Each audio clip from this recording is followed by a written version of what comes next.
Okay, well, friends, now in this session we will be talking about adjectives. आता adjective हा असा part of speech आहे की जो नाउन आणि प्रोनाउनची क्वालिटी किंवा ऍट्रिब्यूट त्याचे गुण किंवा त्याच्याबद्दल मोर इन्फॉर्मेशन आपल्याला सांगतो.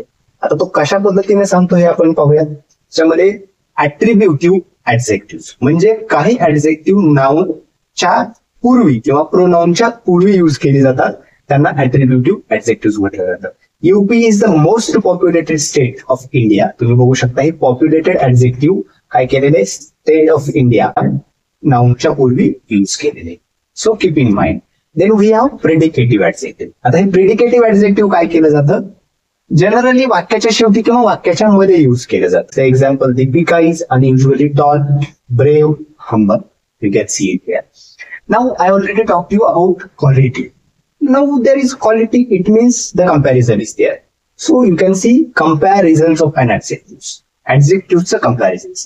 आता comparison म्हटलं की नक्कीच चांगला म्हणजे साधारण श्रेणी, इट मीन्स पॉझिटिव्ह डिग्री. अधिक चांगला म्हणजे तुलनात्मक श्रेणी, त्याच्यामध्ये कंपॅरेटिव्ह डिग्री. आणि सर्वात चांगला सर्वोच्च श्रेणी.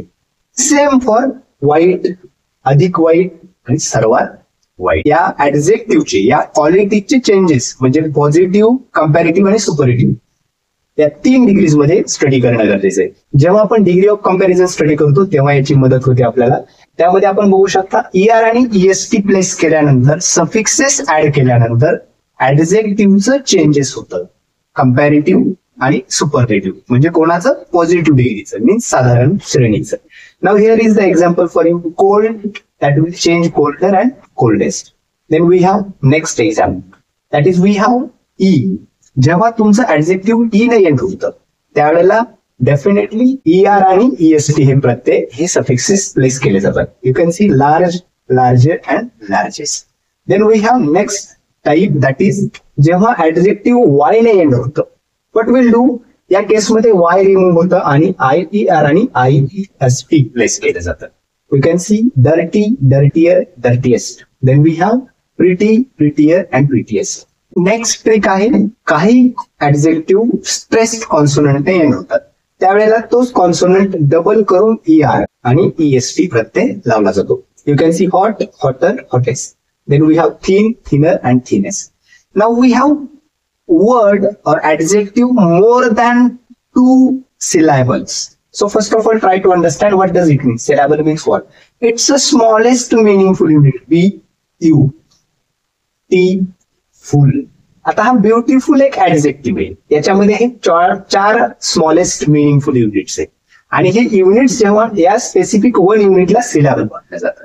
So try to understand. या केसमध्ये मोर ब्युटिफुल आणि मोस्ट ब्युटिफुल प्लेस करून ऍडजेक्टिव्ह आणि ऍडजेक्टिव्हचं कंपॅरिझन केलं जातं. Comparison of adjective. आता काही इरेग्युलर मॅनरचे ऍडजेक्टिव्ह असतात ज्याच्यामध्ये तुम्हाला एक्झाम्पल बघता येईल, good, better, best, bad, worst, worst. So that's all about comparison. Now we will see some examples for quality. Adjective of quality we have clever, nice, developed, beautiful, intelligent, then beautiful, old. Then we have quantity. We have quantity in adjective some, then we have half, then we have many, then we have most, all the things. Then we have adjectives of number. It means 1, 2, 3, 4, some, that means few, that means 8. So this is all about adjectives of number.